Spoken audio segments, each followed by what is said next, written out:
Hey everyone, you're listening to the Pondering podcast. I am your host, Apostle MB. As a pastor, politician, podcaster, and life coach, I will be sharing with you my knowledge, my thoughts, my wisdom, and sometimes my concerns, all flavored with the Word of God, so that it might empower you, encourage you, and equip you. So I hope you enjoyed this week's episode of Pondering Points. Let's get started. I got a point for you.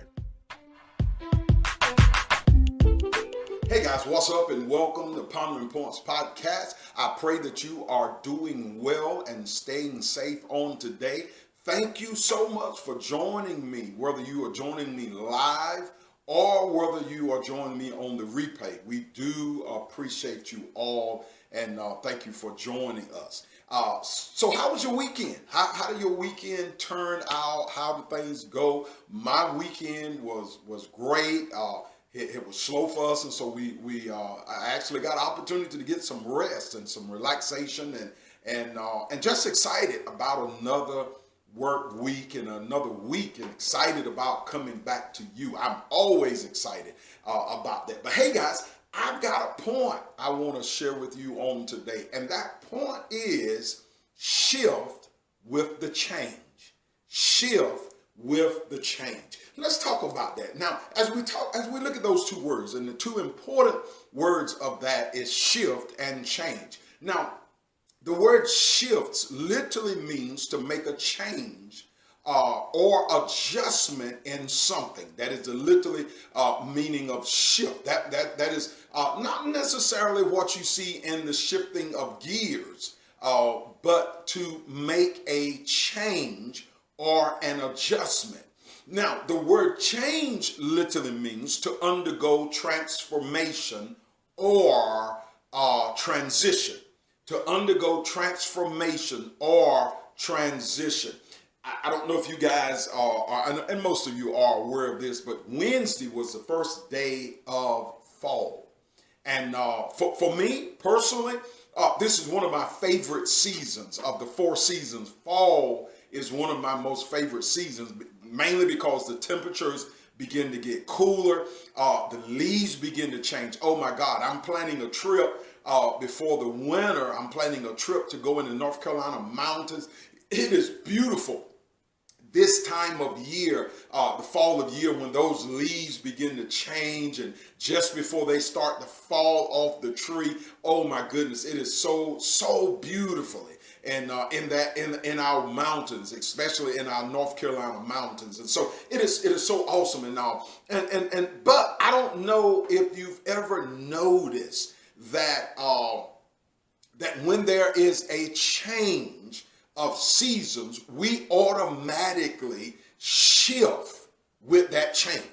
I don't know if you've ever noticed that whenever there's a season change, we automatically shift with that change. We start digging out our sweaters. We start looking for our coats, our hats, our scarves, our gloves, in case, depending on the area that you're living in and how intense the winters get. We start looking for all of that stuff. And it's almost as if it is an automatic thing, really because of the fact that we understand rather, that if we don't do this, that eventually we will suffer. If we continue to wear our short sleeves. I got on short sleeves today, this morning, and but if we continue to wear these short sleeves, and as the fall of the year continue on, and we enter into the spring, into the winter season, if we don't shift, we could catch colds, we could catch the flu, we could get the pneumonia, and eventually, even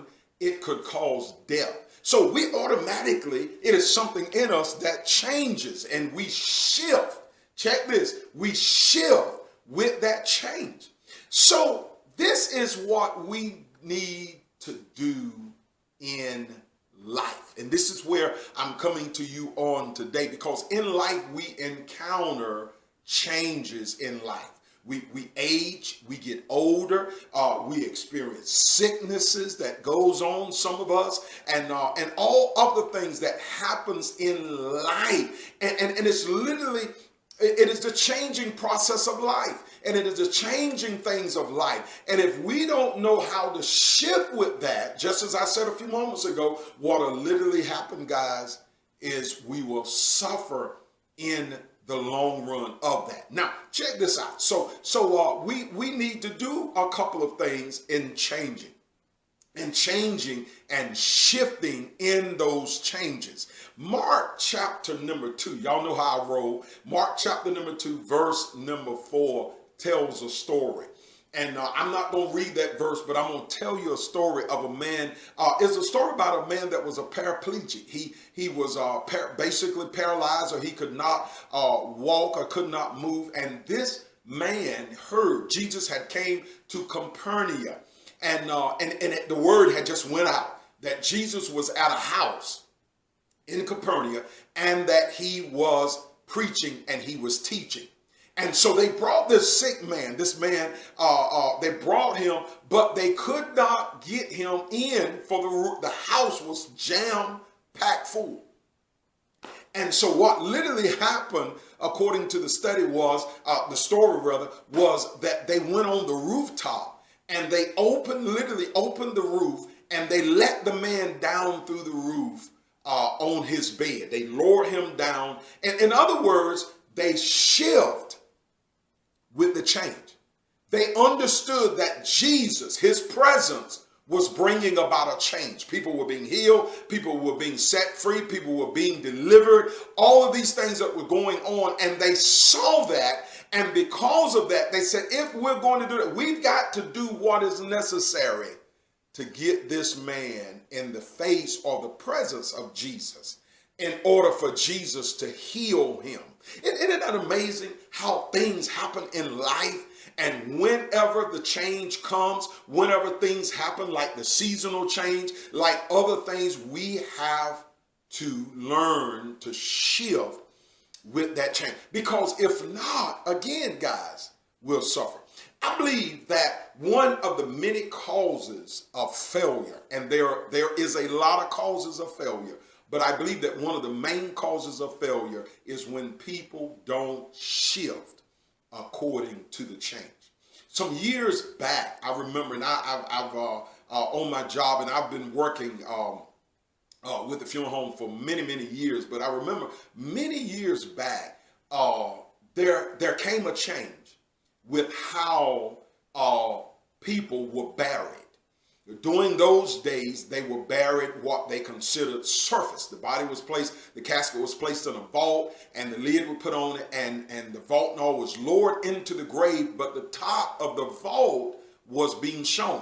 But because of a couple of hurricanes that came, and it caused people literally, the floodings caused bodies, the vaults literally to pop up out of the ground. So they decided that in order to remedy this problem, we need to change the method of how people are buried. And so in this part, Eastern North Carolina, they went to where they were burying the people completely underground, covering up, and you could not see any evidence of the vault. It had to be so many inches and feet below the ground. One of the companies that we were dealing with had perfected their business off of the former way it was being done. And because of the change, they didn't shift. Literally, they did not shift. They did not make any appropriate measures, and many funeral homes shift their patronism to that company and moved to another company who was shifting with the change. End of the story, sadly, they ended up and closed their doors for various reasons, one being the fact that they did not shift with the change. That is a sad thing, but because of the fact that we don't do that, many things fail. And I would never want to suffer or go through things because I did not shift with that change. 3 points that I want to share with you guys, and I'm out of the way for you, with you on this morning. Point number 1, you've got to recognize the change. You got to come to a understanding that, hey, there's a change that is taking place. One of the things as I approach the age of 50, I know that I recognize that things were changing in my body and things were getting different. I recognize that. So I begin to take things like multivitamins because I begin to notice that my eating habits were changing. I was not consuming meals as often, and I began to notice that, hey, I need to start doing something to supplement what I am missing. I begin to notice some things. Another thing that I noticed that after I reached the age of 50, that little bitty writing, and I have a Bible that my Bible has small print, and I noticed that that I couldn't read that stuff as clearly. I couldn't see it as clearly. And then I realized that, listen, in order for me to still be effective, I needed to make a change. So I went out and purchased me 3 pairs of reading glasses. I have one at my office at work. I have one pair at home, and I have a pair at the church sitting right on the table where we sit at in the sanctuary. So when the time comes that I get ready to preach, and I get it, and some of that is a little laziness because all I probably would need to do is actually get a larger print Bible. But there's other things that I see that I need. So I shifted. But listen, I recognized the change. I recognized that my eyesight was not as good, not worse that I had to wear eyeglasses all the time or bifocals, but enough that when I needed to read stuff, I needed some assistance. So point number 2, you might say, well, Apostle, this is kind of out of the ordinary of these 3 points. But point number 2 is pray for direction. Oftentimes changes in life happens and we don't know what to do. Well, he knows what to do. He already knows what is happening. He already knows the solution to that problem. And so why not just ask him, okay, Father, what do I need to do? And a lot of times that applies, guys, to us as it relates to things like business things. Okay, I'm in business and my business is not doing as good as I want it to do. It seemed like that my business is falling off. I see things are changing. Should I close down? Should I stick in and stay in and endure until something changes? What should I do? Prayer puts us in communication with God when we recognize that change and we get help from him. We get advice from him. We get direction from him. So point number 2 is important when we recognize that things are changing to pray. Then point number 3, act or move on it. Let me tell you a quick story out of point number 2 and I'm finished. Amen. David went off the battle, he and his men, when he came back to Ziklag, and I've talked about this before, he came back from Ziklag to Ziklag and the city had been burned. His wives and children were gone, and the men spoke of stoning him. But look what David did. David inquired of the Lord. He asked the Lord. He inquired of him, should I go? And if I go, will I recover all? Listen, I need to know some direction because there's no need for me to waste energy. Hear me well. Waste energy on a dead horse. There's no need of me trying to ride a dead horse. No need of me sitting beating on a dead horse because there's no movement in it. Some things that we have in life comes to an end. It expires. It comes to a place in life and we don't know. So we have to ask God, what do I do? What is the next step I need to make?